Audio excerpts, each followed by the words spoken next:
terjadi. Tapi Anda sebagai pendukungnya gimana? Ini kan sebelumnya Presiden udah ngomong soal pemimpin berani di acara musrah. Terus yang suka selfie lari-lari pagi-pagi di tempat-tempat umum kan Ganjar. Itu memang menyindir dua orang itu? Silahkan ditafsirkan. Oke, tapi sebagai pendukung Anda membenarkan Saya nggak? tidak ingin bicara itu. Kita bicara tentang gagasan yang tadi dibicarakan oleh Dedi. Apa gagasannya? Oke. Itu lebih menarik. Satu, tentang air bersih di Jakarta. Masyarakat di Pulau Seribu. Itu airnya harganya 34.000. Ya. Dikelola oleh Anies menjadi 2.500. Sama seperti masyarakat di daratan Jakarta.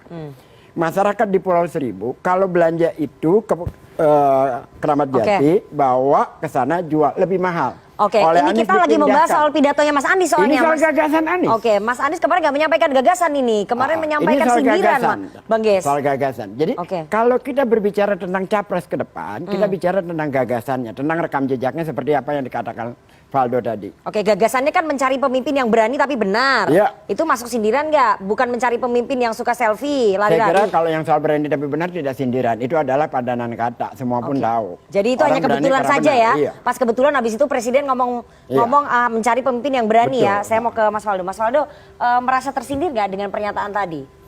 Ya kalau Pemerintah, Presiden ternyata. ya kalau mungkin di DKI waktu itu gagasannya relevan ya. Tapi kan hari ini beliau ingin berbicara yang lebih besar. Seorang calon presiden. Yang sebenarnya kita juga nunggu-nunggu nih apa yang perubahan apa yang sedang dijanjikan gitu. Jadi dan apakah kampanye yang beliau lakukan hari ini memang sesuai dengan suasana kebatinan masyarakat yang mungkin tercapture di survei.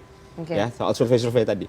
Jadi menurut kami apa yang sudah dilakukan hari ini Pak Jokowi kurang berani apa? Kita lihat beberapa tindakan-tindakannya juga wow gitu, orang-orang berpikir begitu.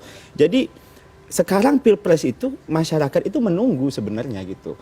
Yang ingin menjadi hal yang di-capture oleh seorang calon presiden dan itu sesuai dengan batinnya gitu. Oke, jadi nggak merasa tersindir ya? Ya kalau kita kan kurang berani apa kita? Oke. Kan? Dari PDI Perjuangan merasa tersindir nggak ini? Tadi yang disebut lari-lari, selfie itu kan mungkin mengacu ke capres Anda ya, Mas Ganjar yang suka lari. Memang Mas Ganjar suka lari pagi kan. Kalau Anies mungkin suka lari dari janji. Kita ini harusnya berani. Saya setuju ketika ada yang dikatakan bahwa kita harus mencari pemimpin yang berani. Setuju. Dan pemimpin berani bukan sekedar berani, tapi berani karena benar. Berani karena membawa kebenaran.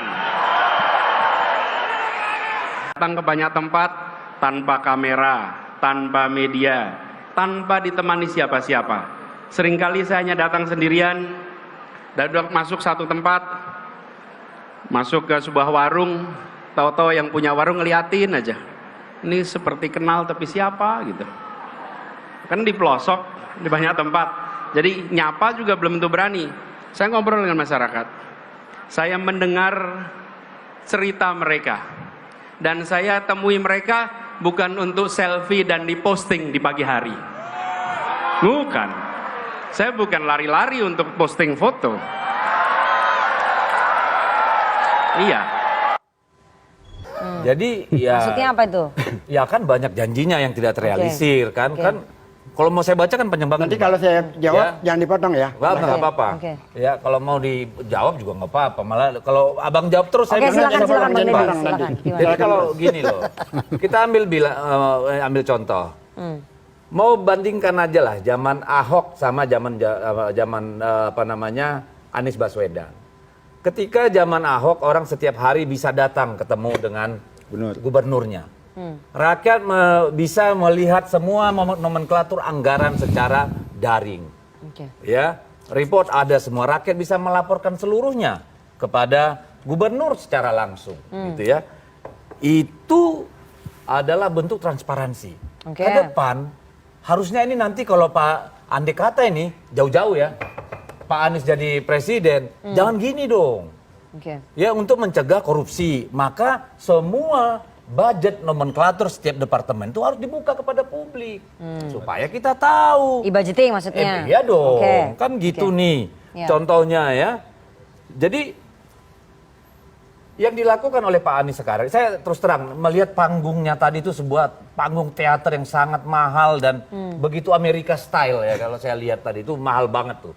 Pak Ganjar gak akan mampu itu. Oke. Karena Tapi dia kan ada mampunya acara kan cuma lari relawan di pagi. Senayan. Jadi pas lari pagi, oh itu kan relawan yang buat. Oke. Ya, dia bisa ketemu banyak orang dan alhamdulillah rakyat senang ketemu dia. Amang itu salah. Kan dia memang calon presiden. Sebagai calon presiden, hal yang wajar dia melakukan. Oke. Karena sudah selama 8 bulan Pak Anies keliling Indonesia. Nggak ada yang nyinyir atau Oke. nggak pernah disinggung sama yang lain. Jadi kalau Pak Ganjar keliling ke sana kemari gitu ya, ketemu warga pagi-pagi, kenapa sih mesti disindir gitu ya. Lalu soal berani. Memang harus berani. Berani karena benar. Berani capek, berani lelah untuk rakyat. Oke. Ya jangan cuma berani duduk di ruang ber-AC, masuk angin, kerokan tiap 2 hari. Gitu loh. Harus berani juga keluar dari ruangan ber-AC. Jangan kalau sudah banjir tinggi baru turun. Oke. Gitu loh. Oke. Ini saya menganggap Pak Anies ini hanya ingin menimbulkan dikotomi, hanya menginginkan sensasi. Yang kita tunggu dari beliau ini udah 8 bulan loh. Kita menunggu satu gagasan besar tentang perubahan itu. Jangan-jangan kita bisa nyontek dan setuju gitu loh. Silakan Bang Ges. Oke, saya bahas. Jangan dipotong ya. Oh enggak. Saya jauh-jauh Bang. Ya, kalau dipotong itu konsentrasi hilang. Sebentar. Ini show-nya di sini nih. Zaman Ahok, Itu kayak Anies Oh kelihatan, enggak apa-apa, nggak berjauh. Oke. tidak melapor, Aduh. tidak bisa melapor langsung. Oke. Anies membuat Jaki. Jakarta gini, dapat penghargaan Aplikasi internasional. Jaki. Ya, Oke. dapat penghargaan internasional. Oke. Yang kedua, di zaman Ahok dan sebelumnya 5 tahun tidak mendapat WTP. Di zaman Anies mendapat WTP 5 tahun berturut-turut. Oke. Oke, jadi itu terjawab ya dengan fakta. Itulah. Yang ketiga, tadi tentang juga gagasan besarnya. Selama 8 bulan belum ada gagasan yang ditawarkan. Sudah ditulis di Kompas, Oke. menghadirkan jalan keadilan. Udah ditulis dengan contoh-contohnya, dengan gagasannya. Cuman kan itu artikel panjang. Oke, sekarang saya mau bicara gini, tentang rekam jejak. Sebelum Anies menjadi gubernur, sebelum dia menjadi menteri, dia mendapat 7 penghargaan internasional. Siapa di antara 2 orang itu yang kita maksudkan yang punya ini? Selain Anies, sebutkan. Maksudnya Presiden dan Ganjar nggak dapat 7 penghargaan 7 internasional. penghargaan internasional. Sebelum dia menjadi gubernur, sebelum dia menjadi menteri. Dia tokoh Indonesia yang bukan pejabat, mendapat 7 penghargaan internasional. Yang kedua, dia belum menjadi gubernur, belum menjadi menteri, tapi pikirannya telah mengurus Indonesia. Dia menginisiasikan Indonesia Mengajar. Mengirim ribuan anak-anak muda cerdas ke pelosok-pelosok Indonesia untuk menutup kekurangan guru di mana-mana. Itu luar biasa. Bahkan anak-anak dengan IP 3,6, 3,7 dan sudah kerja di luar negeri dengan gaji ribuan dolar pulang ke Indonesia untuk bersusah-susah di tempat yang sulit. Menyampaikan pikiran-pikiran dia, mendidik anak-anak di sana. Dan sampai hari ini program itu masih berjalan. Adakah capres yang dikatakan tadi hanya di ruang ber-AC kan Anies, yang lari-lari itu melakukan hal yang sama, mungkin dalam tema yang berbeda? Ada nggak contoh itu? 2 itu saya ingin mencari pembandingnya. Silahkan dijawab. Apa pembandingnya sebelum Anies jadi gubernur dan sebelum yang tokohnya dia menjadi gubernur? Silahkan. Berikan pembandingan. Ganjar sebelum jadi gubernur juga seorang dosen, seorang motivator, ya, sering memberikan pelatihan-pelatihan. Beliau terpilih 2 kali menjadi anggota DPR RI. Ya, saya kira ya kalau itu bukan penghargaan. Kalau anggota DPR Tadi RI katanya nggak mau dipotong. Sebentar Bang Ges. Oke, silakan. Gimana sih kita ini? Nggak kasih contohnya yang logik inilah, gitu loh. kita ini sedang bicara Indonesia ke depan. Kalau mau bicara itu, Pak Anies baru jadi menteri, dia bentuk tim hampir 400 orang loh. Waktu jadi Mendikbud. Udah tuh Mendikbud. Tapi bisa bikin masukan salah anggaran berapa puluh triliun? Wah, udah banyak deh gara-gara itu dia dipecat. Ya, tunggu dulu, sabar. Ya. Jadi Masa nyatat nggak boleh? saya dengar gini, nanti kalau saya bicara jadi Silakan Bang Deddy aneh dilanjutkan. gitu ya. Jadi maksud saya begini, kita bertarung gagasan. Ayo, kami terus terang masih tertinggal nih, karena baru kemarin itu 1 bulan Pak Ganjar. Itu pun masih bertugas jadi gubernur. Anies ini sudah berapa bulan jadi pengangguran? 8 kayaknya. 8 kayaknya. 8 bulan. Udah keliling Indonesia. Seharusnya sudah punya tim yang bisa merangkai, misalnya lah, Pak Jokowi dulu keluar dengan nawacita. Kalau hanya menghadirkan keadilan, itu nggak usah diomongin. Pancasila ngomong itu udah juga. wajib secara konstitusi. Jadi dari tadi saya bilang, ayolah beri kita supaya naik nih surveinya Pak Anies ini. Lu mau berantas mafia hukum, caranya piye? Bagaimana? Baik. Gitu caranya, misalnya satu. Ya. Lalu pilihannya, misalnya nih ada perbedaan. Pada zaman Pak SBY itu terjadi booming komoditas. Ya. Pertumbuhan ekonomi Cina itu 11, 12, 13%. Akhirnya pertumbuhan ekonomi Indonesia karena banyak komoditas itu bisa 7, 8%. Ketika Pak Jokowi naik, itu Cina terpangkas hingga 8, 9%. Kita turun sampai 5, 6%. Oke? Nah, lalu masalahnya kan beda. Pak SBY memilih bangun jalan. Ini bagus. Nah sekarang yang kita pengen tahu Bapak-Bapak sudah 8 bulan. Bagaimana dan apa? Baik, tahan dulu Bang Deddy. Ini sudah 8 bulan timnya Mas Anies belum berhasil menyuguhkan gagasan begitu ya yang bisa ditawarkan ke publik begitu. Selain yang tadi gitu menghadirkan keadilan. Benar. Ya ini sebentar, saya berikan kesempatan dulu. Soal triliun itu harus dijawab langsung karena itu fitnah. Tunjangan gaji profesi guru 23 triliun yang menemukan adalah Anies Baswedan. Melalui dirjennya, buka datanya. Ya. Kemudian dilakukan tindakan oleh Menkyu Sri Mulyani. Ada datanya, Bos. Jadi Anies yang menyelamatkan dana 23 triliun. Jangan karena menyelamatkan data dia dipecat gitu. Saya sulit menangkap logika itu. Anda yang menyatakan dipecat. Saya sulit menerima logika itu. Di reshuffle diganti oleh Presiden. Buka datanya. Buka datanya. Kita kembali dulu ke gagasan ya. Ya nanti saya cari. Ini soal pemecatan ini udah lewat ini ya. Silakan. Benar. Anda akui sekarang di publik ini. Oh enggak, belum. Saya lagi cari. Iya, Anda cari. Nanti dicari dulu, nanti baru dilanjutkan. Silakan Bang. Jadi kalau tidak itu maka Anda harus menyatakan ralat, gitu loh. Karena fitnah itu nggak baik. Fitnah itu lebih buruk daripada lebih baik daripada memfitnah. Sebentar, Bang Deddy cari dulu. Nanti silakan Bang Irwan, saya beri kesempatan. Ini saya belum kasih kesempatan ke Mas Hanta ini. Ya itu tadi selama 8 bulan belum ada gagasan yang ditawarkan gitu ya. Kalau hanya menegakkan keadilan kan itu sebenarnya sudah ada. Nah, ini apa yang ditawarkan ke publik? Ini Bang Deddy kan politisi, tahu tuh tahapan kapan capres cawapres itu mendaftarkan visi misinya ke KPU. Kalau bicara gagasan yang menarik ya, contohnya ya kalau bicara gagasan ya, jangan dipotong ya. Sebentar ya Bang Deddy. Di pidato Mas Anies di Milad PKS itu jelas bagaimana Mas Anies ingin institusi itu inklusif. Bagaimana infrastruktur itu dibangun yang menunjang keseharian rakyat. Itu mengkritik bagaimana pembangunan infrastruktur Jokowi yang fokus pada jalan berbayar. Jalan tol, maksudnya lebih banyak jalan tol dibanding jalan nasional. Bagaimana keberanian Mas Anies juga kemudian membandingkan data, membawa isu perdebatan Pilpres yang receh-receh ini kepada data-data yang konkret yang memang dibutuhkan oleh masyarakat nanti solusinya. Contohnya, bagaimana kemudian Pak SBY membangun jalan gratis untuk rakyat itu memang lebih panjang dari Pak Jokowi. Ya itu bisa dibantah nggak?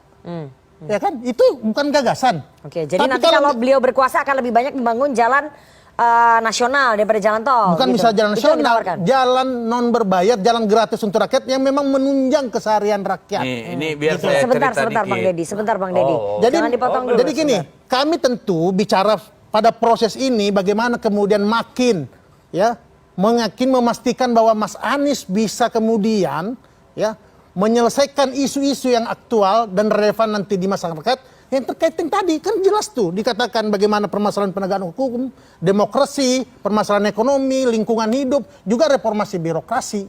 Gitu loh. Ini yang mau dituntaskan. Kok diminta di sini dipaparkan? Memangnya kita ini kayaknya nggak ada yang minta ya Bang.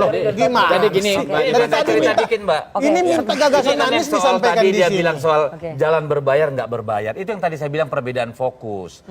Zaman Pak SBY itu, dia sudah bangun sekian, ya.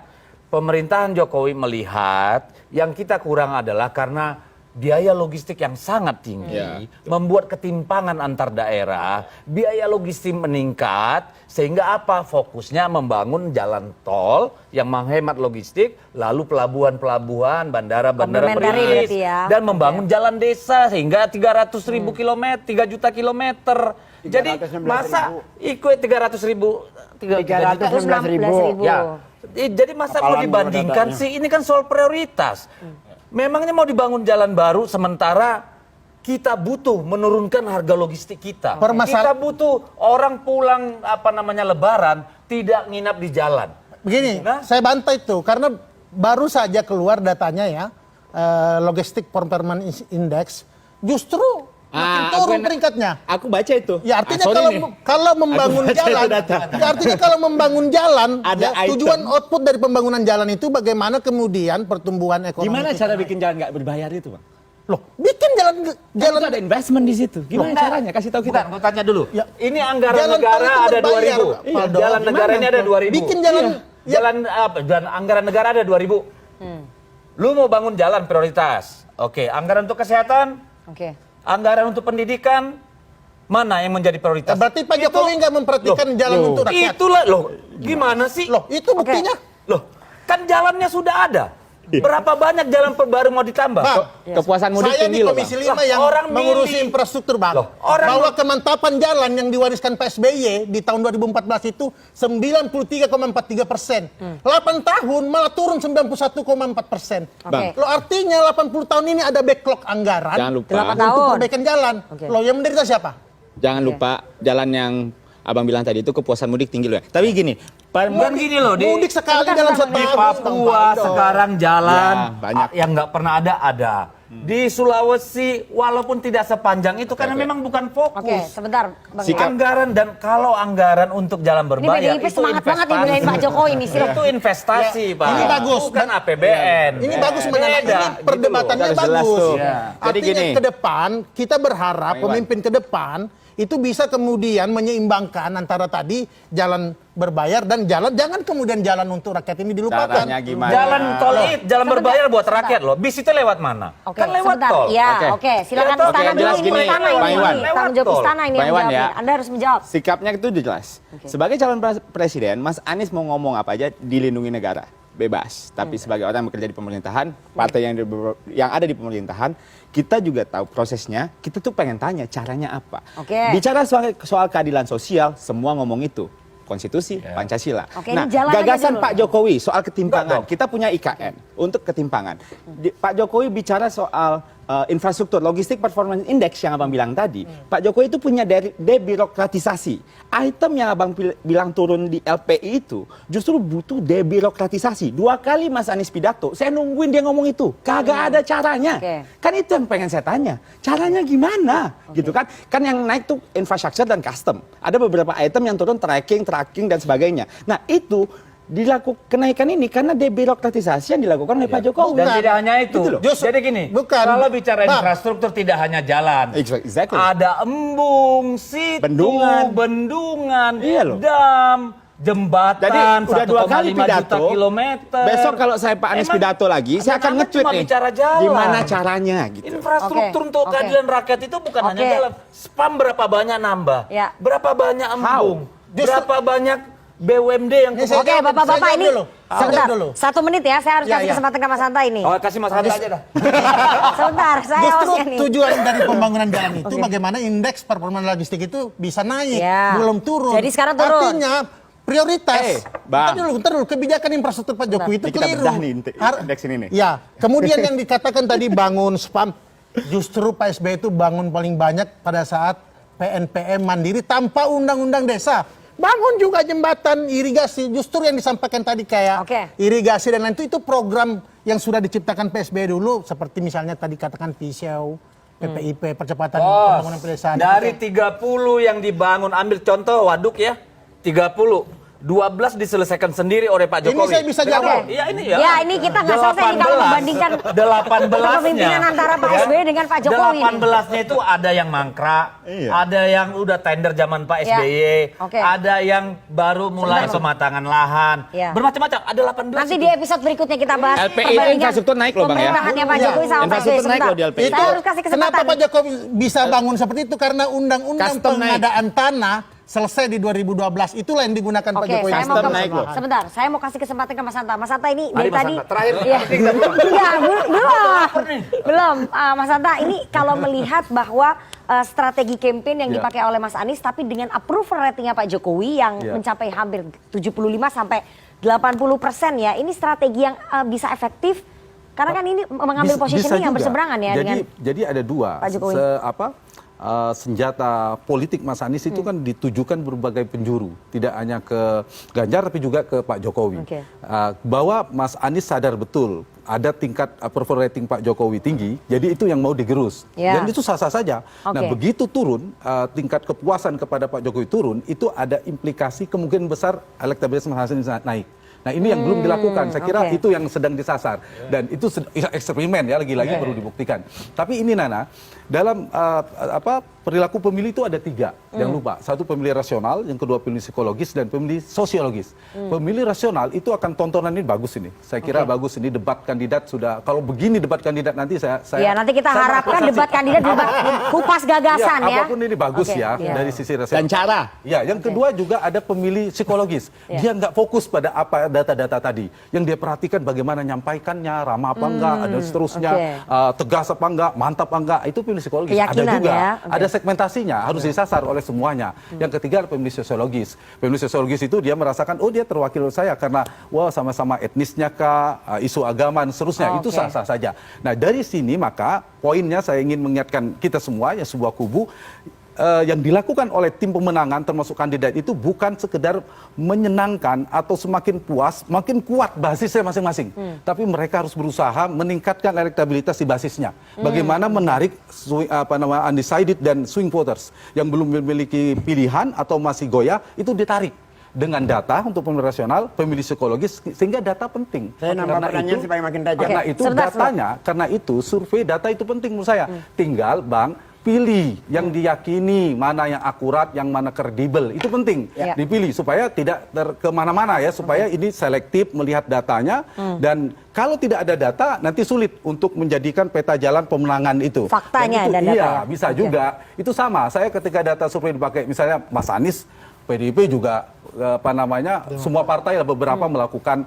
Dan Indonesia Democracy Watch itu mencatat Bang, saya kasih data menjelang Pilpres 2019 ya, yang tadi dibilang nggak kuat. Kami surveinya selisih 1%, nomor 1. Mungkin karena saya ditanya, saya terpaksa harus jawab. Jadi tinggal jangan digeneralisir. Kayak tadi Abang harus selektif tuh. Jangan, kalau tidak selektif kan seolah saya mengeneralisir sama menjelaskan semua data. Padahal kan datanya, data saya kan hanya menjelaskan data saya. Nah itu mungkin keliru Abang melihat seolah-olah saya mengeneralisir semua data orang. Enggak, saya hanya 1-2 slide saya yang di awal. Tapi kan saya bisa klarifikasi gitu. Jadi poin saya, baik Mas Anies, Mas Ganjar, Pak Prabowo mau meningkatkan elektabilitas dengan strategi yang tepat. Dan saya ingin mengingatkan dengan segala hormat dengan Pak Prabowo dulu, biasanya keras mengkritik survei, bukan pada umumnya ya. Hati-hati itu bisa jadi tanda kekalahan. Harus diingat. Jadikan survei itu pegangan. Tidak harus semua dirilis. Kami 4 bulan sekali ya. Jadikan data untuk memberikan masukan, mengukur. Dan Mas Anies saya kira dulu juga berkecimpung di lembaga survei, bisa menggunakan mana data yang akurat dan tidak, yang bisa dikredibel atau tidak untuk menjadi peta jalan. Jadi strateginya adalah menggerus approval ratingnya Pak Jokowi ya, bukan salah satunya. Sekarang ya. kalau bacaan saya. Itu bacaannya Mas Hanta. Tapi harus diuji nanti efektivitas. Nanti kita setelah jeda akan meminta tanggapan dari teman-teman